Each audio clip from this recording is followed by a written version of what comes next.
Jomar Vlogs! Labas na naman tayo guys. Bukas, marami na naman yung bagyo. Sila yun, yung bagyo tayo guys. Hindi na tayo. Pupunta na naman tayo ng market guys. Ibigay tayo ng bigas na naman ulit.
Sakay na kami ng tricycle guys.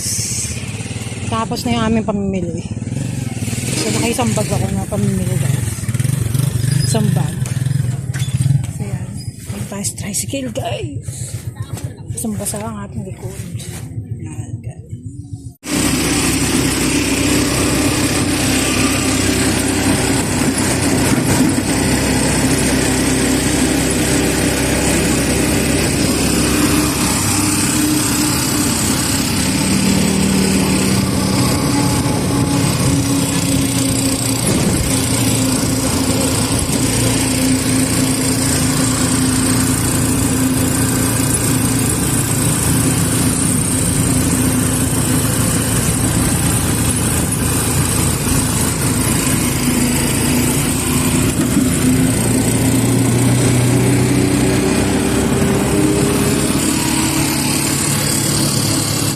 Kapatay gutom, nandito na tayo sa bahay. So nakikita nyo yun yung napamili natin sa ating pinuntahan na Changi Market guys. Tapos ito nga yung mga sibuyas na nabili natin. In fairness, magaganda yung mga sibuyas at mga garlic nila dyan guys. Kaya sumabog. So nakakapagod nga guys. So yun na nga. Yan yung mga sibuyas natin. Tapos tong bag natin guys, ito gamit na gamit tong bag na to guys. Ito yung bag na ginagamit natin guys.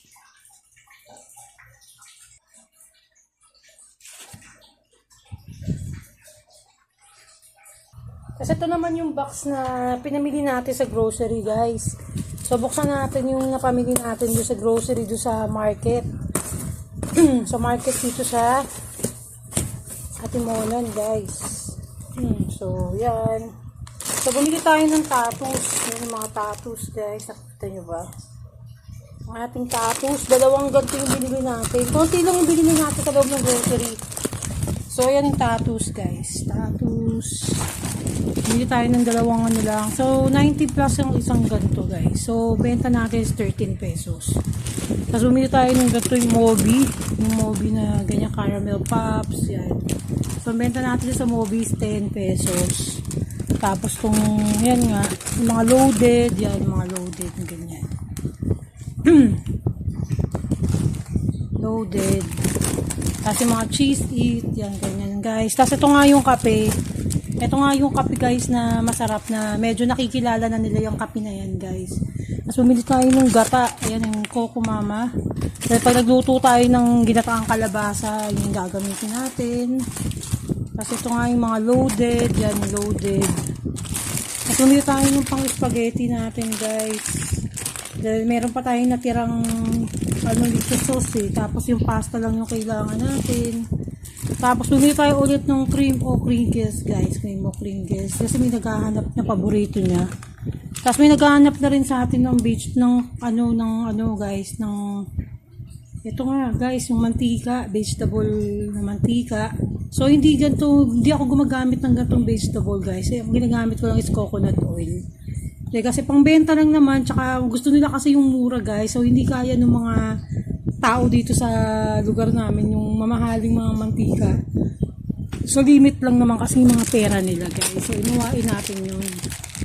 Tapos ito, bumili tayo ng elbow macaroni dahil kasi tayo, pwede tayo magsopas pag ngayon yung taglamig. Tapos bumili tayo ng black pepper, paminta, sapak. Tapos bumili tayo ng whole wheat bread ng Marby. Tapos may libre siyang piyaya, guys. Sobrang mura nito, tsaka mas maganda yung texture ng tinapay nitong Marby kaysa doon sa isang brand na Gardenia. Yung Gardenia sobrang nipis na, guys. Hindi ko malaman kung anong nangyayari sa Gardenia. Bakit sila nagtitinda pa ng ganong bread na sobrang nipis. E pwede naman tayo magbayad kasi, guys, ng maayos, di ba? So bumili tayo ulit ng Cobra, pandagdag doon sa pangtinda natin, yung Cobra. So bumili tayo na surf powder. Tapos itong favorite natin na Pure Foods Luncheon Meat. Itong paborito natin, napakasarap. So ayan lang, guys, as tomato paste. So yun lang, guys, yung mga napamili natin, no? Salamat sa panonood nyo, guys, sa aking vlog ni Amore Vlog. Sa susunod na paggawa ko ng mga videos, guys, mag-comment kayo at mag-subscribe sa aking channel para lagi kayong updated sa ating mga channel. Babu!